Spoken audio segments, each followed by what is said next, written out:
चलिए अब अपने दूसरे टॉपिक पे चलते हैं, जानते हैं शुद्ध पदार्थ के बारे में। तो अभी हमने पिछले वीडियो में मिश्रण के बारे में जाना था, अब हम जानेंगे कि शुद्ध पदार्थ या प्योर सब्सटेंसेस क्या होते हैं।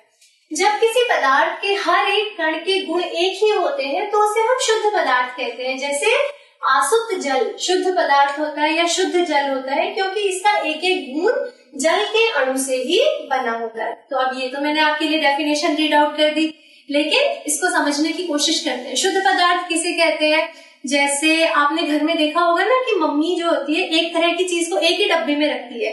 चीनी को एक डब्बे में रखेंगे, नमक को एक डब्बे में रखेंगे, आटे को एक डब्बे में रखेंगे, दाल को एक डब्बे में रखेंगे, एक तरह की दाल को एक डब्बे में रखते हैं, है ना। ऐसा क्यों? क्योंकि वो शुद्ध पदार्थ है। उस डब्बे के अंदर मान लीजिए चीनी का डब्बा है तो उसके अंदर जितने भी कण होंगे, जितने भी अवयव उसके अंदर उपस्थित है, सबके सब किसके हैं? चीनी के हैं। तो वो एक शुद्ध पदार्थ है।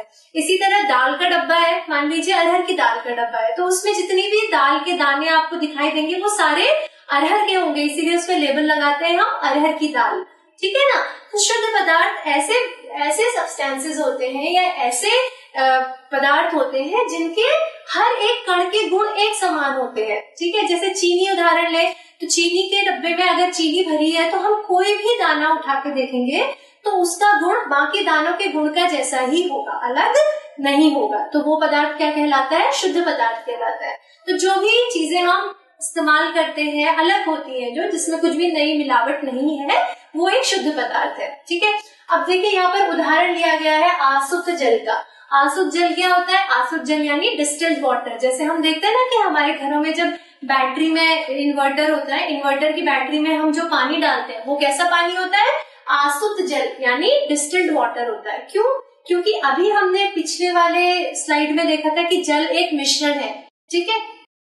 जल मिश्रण है लेकिन आसुत जल जो है वो शुद्ध पदार्थ है। जल मिश्रण क्यों है? क्योंकि उसमें तरह तरह के मिनरल्स घुले हुए हैं, तरह तरह के अन्य पदार्थ घुले हुए हैं, ठीक है। अगर आपने किसी जगह से ऐसे ही पानी उठा लिया तो उसमें कुछ अशुद्धियां भी हो सकती हैं, ठीक है ना। लेकिन अगर हम उसको साफ करें, उसको उबालें और उसको उबालने के बाद जो उसकी जलवाष्प आती है ना, या जो उसकी भाप उठती है, जिसके बारे में हम आगे पार्ट में भी पढ़ेंगे वाष्पन के बारे में। तो अगर आप किसी जल को या किसी पानी के सैंपल को कहीं से लेके, नल से पानी लेके अगर आप उसे उबालेंगे, उबालने के बाद जो उसकी जलवाष्प आएगी उसको ठंडा करके किसी दूसरे बर्तन में जमा करेंगे तो वो जो पानी आपको अलग से मिलेगा वो कहलाएगा आसुत जल यानी डिस्टिल्ड वाटर, और वो होगा एक शुद्ध पदार्थ, ठीक है। क्योंकि उसमें जितनी भी अशुद्धियां थी वो जिस बर्तन में आपने उसे उबाला वो सब उस बर्तन में रह गई और सिर्फ जल के अणु जो है वो वाष्प के रूप में परिवर्तित होकर आपने उसको ठंडा करके दोबारा से जल का रूप दे दिया, ठीक है। तो शुद्ध पदार्थ वो होता है जिसमें किसी भी तरह की अन्य पदार्थ की मिलावट ना हो, जिसके हर पदार्थ के गुण, हर कण के गुण एक समान, उसे हम क्या कहते हैं? शुद्ध पदार्थ। चलिए आगे बढ़ते हैं और अब जानते हैं कि हमें क्यों जरूरत पड़ती है मिश्रण के पदार्थों को या अवयवों को अलग अलग करने की। ये हम पहले कर चुके हैं पुराने वीडियो में, लेकिन फिर भी जल्दी से एक बार देख लेते हैं। जब हमें किसी मिश्रण के दो भिन्न भिन्न परंतु उपयोगी पदार्थों को पृथक करना हो तब हम मिश्रण के अलग अलग अवयवों को अलग अलग करते हैं। जैसे हमने देखा था दही से मक्खन बनाना, उसमें क्या होता है? हमें छाछ की भी जरूरत होती है और मक्खन की भी जरूरत होती है। तो दोनों ही उपयोगी अवयव क्या है? किसके अंदर है? दही के अंदर है। तो इसलिए दही को मथ के मक्खन को अलग कर लेते हैं और छाछ को अलग कर लेते हैं, ठीक है। फिर अनुपयोगी अवयवों को दूर करने के लिए जैसे हमने देखा था चाय की पत्ती, ठीक है। चाय की पत्ती अनुपयोगी अवयव है चाय में, उसकी हमें जरूरत नहीं है, तो उसको अलग करने के लिए भी हम पृथक्करण करते हैं। या फिर हानिकारक अवयवों या अशुद्धियों को दूर करने के लिए, जैसे अपने घर में हम अक्सर देखते हैं कि हमारे घर में खाना बनने से पहले चावल और दाल को हाथ से बीन के साफ किया जाता है, ठीक है। या फिर कई बार ऐसा होता है कि हमें आटा गूंदना होता है तो उसको पहले हम छलनी से छान के जो नीचे छना हुआ आटा आता है उसी को प्रयोग करते हैं। ऐसा क्यों करते हैं? क्योंकि उस आटे में उपस्थित हानिकारक अवयव चोकड़ के साथ छन्नी में अलग हो जाते हैं और फिर हम आटे को प्रयोग कर लेते हैं, ठीक है। या फिर चावल में जो अशुद्धियां उपस्थित होती हैं उन्हें हम हाथ से बीन के हटा देते हैं और फिर चावल को हम प्रयोग कर लेते हैं। तो इन तीन वजहों से किसी भी मिश्रण का पृथक्करण किया जाता है, किसी भी मिश्रण के पदार्थों को अलग अलग किया जाता है। चलिए अब आगे बढ़ते हैं और ये देखिए यहाँ पर चित्र में भी आप समझ सकते हैं कि दही से मक्खन बनाना या दूध से भी बना सकते हैं, दूध की मलाई को अलग कर लेते हैं और फिर उससे मक्खन अलग कर लेते हैं और छाछ अलग कर लेते हैं, ठीक है। फिर चाय की पत्ती से चाय को पृथक करना और चावल से कंकड़ या बेकार दानों को हाथ से बीनकर हटा देना। तो ये चित्र से भी आप समझ सकते हैं कि क्यों पदार्थों का पृथक्करण किया जाता है। अब चलिए आगे बढ़ते हैं और जानते हैं पृथक्करण की अलग अलग विधियों के बारे में। अब कौन कौन सी विधियां होती है पृथक्करण की? सबसे पहली विधि होती है हस्तचयन, जो बहुत ज्यादा कॉमन है, जिसके बारे में हमने पहले वीडियो में शुरू में बात करी थी, है ना, कि पृथक्करण की जरूरत क्यों है, विधियों की जरूरत क्यों है। क्योंकि पुराने समय से आज तक भी हम इसी विधि का ज्यादातर प्रयोग करते हैं। जब छोटी मात्रा में हमें किसी वस्तु का या किसी मिश्रण का पृथक्करण करना है दूसरी वस्तु से, तो हम हस्तचयन का प्रयोग करते हैं। लेकिन अब हस्तचयन में क्या क्या डिमेरिट्स हैं, इसके क्या क्या दोष हैं, कि इसमें बहुत ज्यादा समय लगता है, बहुत ज्यादा मात्रा में अगर कोई चीज या किसी मिश्रण को पृथक करना है तो उसे हम कर नहीं सकते, ठीक है, और बहुत मेहनत लगती है। तो इसलिए हम दूसरी विधियों का भी प्रयोग करते हैं हम, जैसे थ्रेशिंग, इसके बाद निष्पावन, फिर चालन, फिर अवसादन, निस्तारण और निस्यंदन। तीनों को एक साथ लिखा है क्योंकि तीनों को ज्यादातर एक ही साथ प्रयोग करते हैं, ठीक है। और फिर वाष्पन और संघनन। तो हम एक एक करके इन सारी विधियों के बारे में पढ़ेंगे। हस्तचयन को हालांकि हम समझ चुके हैं, तो चलिए थोड़ा सा हस्तचयन को और देखते हैं। हस्तचयन क्या होता है, आराम से हम समझ सकते हैं। हस्त मतलब हाथ और चयन मतलब चुनना। तो ऐसी विधि जिसमें हम हाथ से चुनकर अशुद्धियों को अलग करते हैं, उसे हम क्या कहते हैं? हस्तचयन। हाथों के द्वारा चुन चुनकर अशुद्धियों को अलग करना। तो हस्तचयन क्या होगा? सबसे ज्यादा जरूरी है हस्तचयन में ये जानना कि हस्तचयन का उपयोग ज्यादातर ठोस पदार्थों के मिश्रण को पृथक करने के लिए किया जाता है, ठीक है। जैसे चावल और कंकर, अगर चावल में कंकर मिले तो दोनों ठोस है, उसको हम हाथ से बीन के हटा सकते हैं, ठीक है। इसी तरह दाल में कंकर, उसको हम हाथ से चुन के हटा सकते हैं, ठीक है ना। तो हस्तचयन का प्रयोग, जैसे अब आपको मान लीजिए कि हरे और काले अंगूरों का मिक्सचर दे दिया, मिश्रण बना के दे दिया, दोनों को मिला के एक टोकरी में दे दिया, और आपसे कहा जाए कि इनको अलग अलग करो, तो हम क्या करेंगे? हस्तचयन के द्वारा। तो काले अंगूर भी ठोस है और हरे अंगूर भी ठोस है, तो उसके ऐसे मिश्रण को हम अलग करने के लिए कौन सी विधि प्रयोग करेंगे? अगर छोटी मात्रा में हमारे पास मिश्रण है तो हस्तचयन, ठीक है। तो ठोस पदार्थों के चयन या ठोस पदार्थों के पृथक्करण के लिए हम कौन सी विधि प्रयोग करते हैं? हस्तचयन, ठीक है। अब ये सबसे सरल तरीका है जो पुराने समय से चला आ रहा है, हम सबको पता है। जब मिश्रण की मात्रा कम होती है, जैसा मैंने आपको बता दिया, जब कम मात्रा में मिक्सचर होता है और पदार्थों का आकार इतना ही बड़ा हो कि उन्हें हाथों से उठाया जा सके, तभी तो करेंगे ना। अब मान लीजिए कि आपको कहा जाए कि आप सूजी और मिट्टी, सूजी में अगर मिट्टी मिल गई, मिश्रण बन गया, अब आपसे कहा जाए सूजी और मिट्टी के मिश्रण को अलग करो, तो आप हस्तचयन का प्रयोग वहां पर नहीं कर पाएंगे। कैसे करेंगे? क्योंकि सूजी के दाने इतने छोटे होते हैं और मिट्टी के कण भी छोटे छोटे होते हैं, तो उसको हम अलग नहीं कर सकते हस्तचयन से, तो हमें किसी दूसरी विधि का वहां पर प्रयोग करना पड़ेगा, ठीक है ना। तो जब कणों का आकार इतना बड़ा हो कि उन्हें हाथ से हटाकर या चुनकर अलग किया जा सके, वहीं पर हम हस्तचयन का प्रयोग करेंगे, ठीक है। और किसी भी टोकरी में, जैसे मान लीजिए सेब और केले आपको दिए, जैसे मैंने आपको बता दिया सेब और केले दिए, तो उनको अलग अलग करने के लिए आप क्या करेंगे? कौन सी विधि प्रयोग करेंगे? हस्तचयन विधि का प्रयोग करेंगे, ठीक है। तो ये कुछ उदाहरण है जहाँ पर हस्तचयन विधि प्रयोग की जा रही है। जैसे अनाज को बीनने के लिए, अनाज से कंकर पत्थर हटाने के लिए जब कम मात्रा में अनाज हो तो कौन सी विधि प्रयोग करी जाती है? हस्तचयन। और कंकर पत्थर भी थोड़े बड़े बड़े हों, अगर एकदम महीन वाले होंगे तो वहां पर फिर हस्तचयन का प्रयोग नहीं कर सकते, ठीक है। इसके अलावा यही चावल में से हम अशुद्धियां हटाने के लिए हस्तचयन प्रयोग कर सकते हैं, या फिर अलग अलग प्रकार के फलों को अलग करने के लिए, या इसी तरह आप कुछ भी ऐसे उदाहरण यहाँ पर ले सकते हैं जिनको आप हाथों से बीन कर अलग कर सके, ठीक है। तो जैसे आप अपने घर में बनाते हैं ना, मम्मी या कई बार जैसे सब्जी बनाती है, पोहा बनाती है, तो हमें अगर मटर पसंद नहीं तो हम क्या करते हैं? हस्तचयन विधि के द्वारा मटर को पोहे से अलग कर देते हैं, है ना। ये सब करते हैं हम। कुछ सब्जी में आलू हमें पसंद नहीं है तो अपने हस्तचयन विधि के द्वारा आलू हम अलग करके रख देते हैं। तो ये सारे जो उदाहरण है ना, आप अपने दैनिक जीवन में भी देख सकते हैं। अगर आप अपने दैनिक जीवन के उदाहरणों से जोड़कर समझने की कोशिश करेंगे तो ज्यादा अच्छे से समझ पाएंगे। तो आप अब देखिएगा कि कहाँ कहाँ पर आप अपने घर में हस्तचयन विधि के द्वारा अपने भोजन को या अपनी चीजों को पृथक करते हैं, ठीक है। चलिए आगे बढ़ते हैं। हस्तचयन के बाद अगली विधि है, जैसे आप अब यहाँ पर उदाहरण है क्या आपने अपनी माँ को चावल और दाल में से कंकड़ बीनते हुए देखा होगा? ठोस पदार्थों के मिश्रण में भूसा और पत्थर को अलग करने के लिए हस्तचयन का प्रयोग करते हैं। फिर इसी तरह यहाँ पर एक चित्र दिया गया है, इसको हम अच्छे से समझ चुके हैं। तो चलिए अब हम आगे बढ़ते हैं। अगली विधि है थ्रेशिंग। अब देखिए, यहाँ पे हस्तचयन के बारे में हमने पढ़ा कि हम हाथों से पृथक कर सकते हैं, ठीक है। लेकिन जब क्या हो कि खेत में ना बहुत सारी फसल पड़ी है कटी हुई, ठीक है। अब आपको क्या करना है कि अनाज को उसकी डंडियों से पृथक करना है, ठीक है। अनाज कैसा होता है, फसल की डंडियों पर ही तो लगता है, तो डंडियों से अनाज को अलग करना है। तो कौन सी विधि प्रयोग करेंगे वहां पर हम, है वहां पर जो विधि प्रयोग करते हैं उसे हम कहते हैं थ्रेशिंग, ठीक है।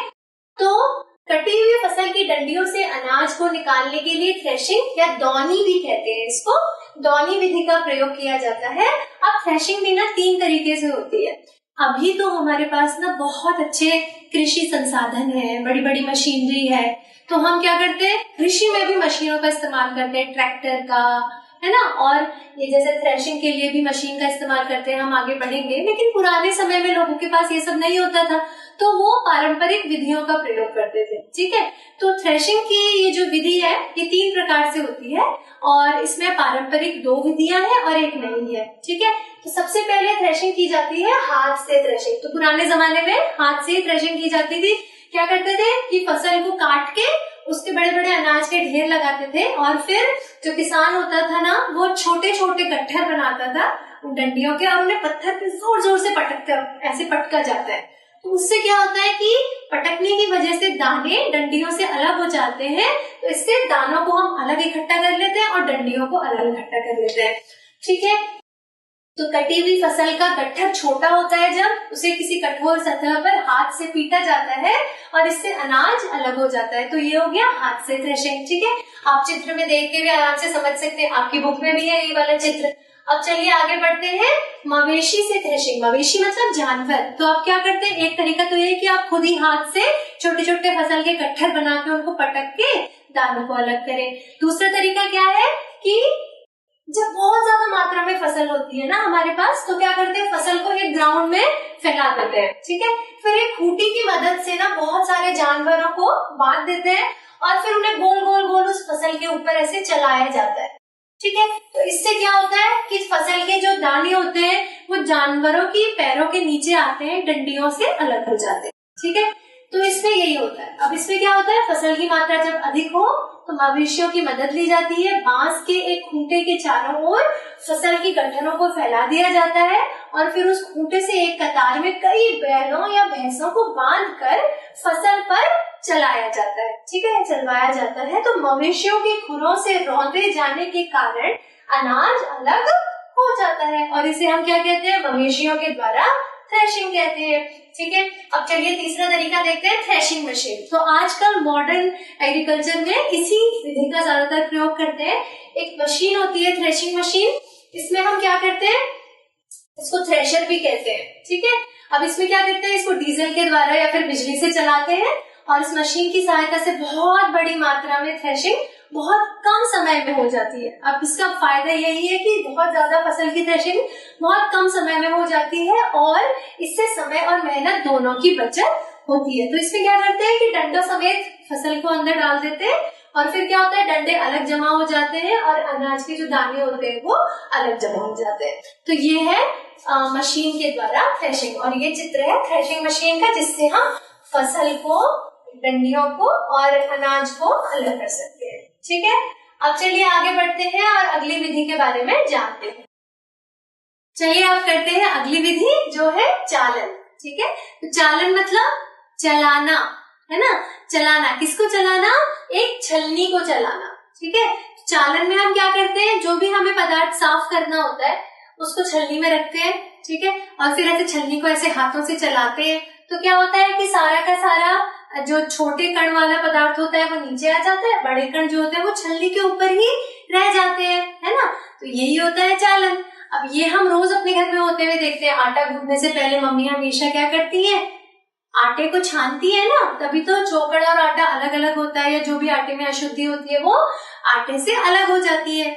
इसके अलावा अगर आप किसी कंस्ट्रक्शन साइट पे जाओ जहाँ पर कोई घर बन रहा है, कोई बिल्डिंग बन रही है, तो वहां पर हम देखते हैं ना कि मजदूर क्या करते हैं इस तरह से कि रेत या कंकड़ अगर बड़े होते हैं तो उनसे महीन बालू को अलग करने के लिए ऐसे बड़ी बड़ी छन्नी का प्रयोग करते हैं। क्या करते हैं, ऐसे करके एक तिरछे आकार में ऐसे छन्नी रखते हैं और ऐसे करके फावड़े से उसके ऊपर ऐसे रेत डालते जाते हैं। ठीक है, तो क्या होता है कि जो मोटे कण वाले कंकर होते हैं वो तो छन्नी के ऊपर रह जाते हैं और महीन रेत जो होती है वो नीचे जमा हो जाती है। ठीक है, तो ये बहुत ज्यादा कॉमन मेथड है जो हम रोज अपने घर में अपने आसपास इस्तेमाल होते हुए देखते हैं। ठीक है, अब चालन में सबसे ज्यादा जानने वाली बात जो है वो क्या है कि इसका प्रयोग हम कहाँ करते हैं।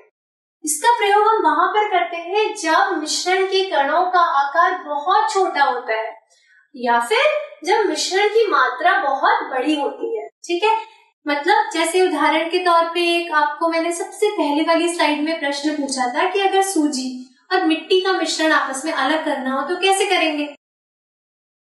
चालन विधि से करेंगे। क्यों? क्योंकि मिट्टी के कण बहुत छोटे हैं और सूजी के कण मिट्टी से थोड़े से ही बड़े हैं। ठीक है, तो अगर हम एक महीन छेद वाली छन्नी ले लें, उससे छाने, तो मिट्टी के कण क्योंकि बहुत महीन है तो वो सारे के सारे जमा होकर क्या हो जाएंगे, नीचे आ जाएंगे और जो सूजी है वो हमें छन्नी के ऊपर मिल जाएगी क्योंकि उसके कणों का आकार बड़ा है। तो दोनों के कणों के आकार में अंतर होने की वजह से आराम से हम उनके मिश्रण को अलग कर सकते हैं। तो चालन का प्रयोग वहीं पर करते हैं। फिर जब बहुत बड़ी मात्रा होती है किसी सामान की, जैसे बहुत सारा हमारे पास रेत और बालू और कंकड़ का मिश्रण जमा हो गया। ठीक है, अब क्या करेंगे, उनको अलग अलग करने के लिए हाथ से बीनने जाएंगे तो बहुत समय लग जाएगा। इसलिए क्या करते हैं मजदूर, एक बड़ी सी छन्नी लगाते हैं और उससे ऐसे ऐसे फावड़े की मदद से उसके ऊपर डाल डाल के महीन रेत नीचे जमा कर लेते हैं और कंकड़ छन्नी के ऊपर जमा कर लेते हैं। ठीक है, अब इसके लिए सबसे ज्यादा जरूरी क्या है, सही आकार के छेदों वाली चलनी या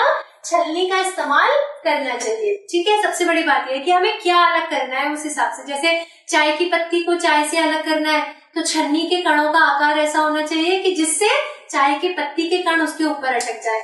चोकड़ से आटे को अलग करना है तो हमारी जो छलनी है उसके छेदों का आकार ऐसा होना चाहिए कि आटा तो नीचे आ जाए लेकिन चोकड़ ऊपर रह जाए। ठीक है, जो भी मिश्रण हमें अलग करना हो उसके आधार पे छलनी के छेदों का आकार अलग अलग होता है। इसीलिए आप अपने घर में देखेंगे दाल छानने की छन्नी अलग होती है, आटा छानने की छन्नी अलग होती है, मसाला छानने की छन्नी अलग होती है। ठीक है, और अगर आपने घर में ना देखा हो तो आप किसी चक्की में जाके ये सब आराम से देख सकते हो। वहां पर उनके पास अलग अलग साइज के छेदों वाली छन्नियां होती हैं, तो वो अलग अलग प्रकार की चीजें बनाते हैं। जैसे मोटा बेसन अलग होगा, फिर महीन बेसन अलग होगा। ठीक है, वो ऐसा कैसे कर पाते हैं, क्योंकि उनके पास अलग अलग आकार की छन्नियां होती हैं जिनसे वो छान छान के चीजों के अलग अलग आकार के चीजों को अलग अलग जमा कर लेते हैं। ठीक है, फिर चलनी में लोहे या नायलॉन की जाली का प्रयोग करते हैं और आटे से चोकड़ को अलग करने के लिए ये मैंने आपको बता दिया, इस चलनी का प्रयोग करते हैं। और कई बार हम देखते हैं कि किसी कंस्ट्रक्शन साइट पे भी लोहे की बड़ी बड़ी चलनी से मजदूर रेत और कंकड़ को अलग अलग करते हैं। ठीक है, तो ये इसके चित्र हैं। अब चलिए अगली विधि देखते हैं, निष्पावन या विनोइंग। ये बहुत इंपॉर्टेंट मेथड है दोस्तों, क्योंकि आपके क्वेश्चन आंसर में भी इस मेथड से जुड़ा हुआ एक सवाल है। तो चलिए इसको अच्छे से समझते हैं। निष्पावन, निष्पावन मतलब होता है विनोविंग। विनोविंग में क्या करते हैं, पवन की मदद से हल्के कणों को भारी कणों से अलग किया जाता है। जब हम हवा की मदद लेते हैं किसी मिश्रण को पृथक करने के लिए तो उस मेथड को क्या कहते हैं, विनोविंग या निष्पावन कहते हैं। पवन की मदद से, आप पावन और पवन को जोड़ के भी ये याद रख सकते हो। पवन यानी हवा, तो हवा की मदद से जब किसी मिश्रण को पृथक करते हैं तो वहां पर निष्पावन का प्रयोग करते हैं। अब हवा की मदद कर ले रहे हैं तो क्या खासियत होनी चाहिए मिश्रण में, कि मिश्रण के जो अवयव है उनके भार में अंतर होना चाहिए, तभी तो हवा अपने साथ हल्के वाले अवयव को उड़ा के ले जाएगी और भारी वाला अवयव अलग हो जाएगा हमसे उस अशुद्धि से। ठीक है, तो जब भारी कणों को हल्के कणों से अलग करने के लिए पवन की मदद ली जाती है या हवा की मदद ली जाती है, तो उसी विधि को हम क्या कहते हैं, निष्पावन कहते हैं। जैसे यहाँ पर देखिए, ये जो महिला है ये अनाज और भूसे को अलग अलग कर रही है। किसके आधार पे करेगी, क्योंकि अनाज का जो कण होता है वो भारी होता है, दाना भारी होता है, और भूसा जो होता है वो हल्का होता है। क्या करेगी, वो अपने सूपे में ऐसे करके अनाज को भर लेते हैं, वो ऊंची जगह पे खड़े हो जाते हैं, ऐसे जमीन से थोड़ा ऊंची जगह पे खड़े हो जाते हैं, और फिर वहां पर ऐसे ऐसे ऐसे करके सूप की मदद से अनाज को नीचे गिराते हैं। ठीक है। अब क्या होता है कि कई बार ये लोग आर्टिफिशियल हवा का इस्तेमाल करते हैं, यानी पीछे से पंखा रखते हैं और पंखे की मदद से हवा चलाते हैं, तो जो भी अनाज होता है उसका भूसा दूसरी जगह पे खड़ा हो जाता है, जमा हो जाता है, क्योंकि वो हल्का है तो वो अनाज से अलग हो जाता है हवा की मदद से। हवा अपने साथ हल्के भूसे को उड़ा कर ले जाती है, अलग से उसका ढेर बना देती है यहाँ, और अनाज सारा का सारा भारी होने की वजह से इधर जमा हो जाता है। ठीक है।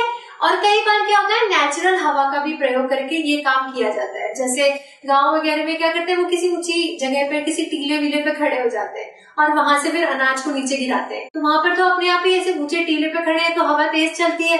ठीक है। और अगर तेज हवा ना हो तो उसकी जगह वो पंखे का भी प्रयोग करते हैं। ऐसा उदाहरण हमने अपने घर में भी देखा है। जैसे हम देखते हैं ना कि जब कंबल हमें साफ करना होता है तो हम क्या करते हैं, किसी कंबल को साफ करने के लिए उसको किसी तार पे लटका देते हैं और फिर एक डंडे की मदद से उसको पीटते हैं या मारते हैं। तो क्या होता है कि कंबल के जो धूल के कण होते हैं वो सारे के सारे हल्के होते हैं ना, कंबल हिलता है और धूल के कण सारे जो होते हैं हवा के साथ उड़ के इधर चले जाते हैं।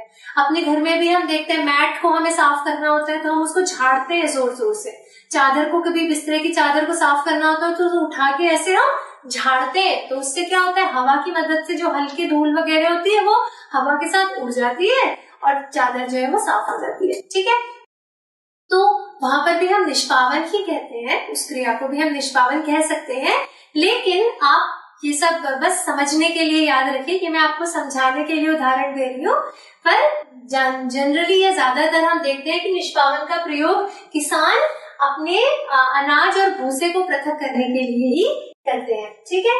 तो ये इसका चित्र है, और आपको और अच्छे तरीके से निष्पावन को समझना है तो चलिए अगली स्लाइड में चलते हैं। अब यहाँ पर क्या होता है, किसान अनाज और भूसे के मिश्रण को सूप में लेकर सिर के ऊपर से धीरे धीरे नीचे गिराते हैं, और पवन के कारण भूसा जो है वो थोड़ा आगे जमा होता है और अनाज जो है वो भारी होने के कारण पास में गिरता है और अनाज का ढेर भूसे से अलग हो जाता है। अब मान लीजिए कि यहाँ पीछे से इस दिशा में हवा चल रही है। ठीक है। यहाँ अगर हवा चल रही है तो क्या होगा कि इस अनाज में उपस्थित जितना भी भूसा होगा हवा के साथ उड़ के आगे जमा हो जाएगा और अनाज नीचे गिर के भूसे से अलग हो जाएगा। तो ये था निष्पावन। तो आज हमने पढ़ा निष्पावन और चालन। चलिए अब हम चलते हैं अपने अगले टॉपिक पे।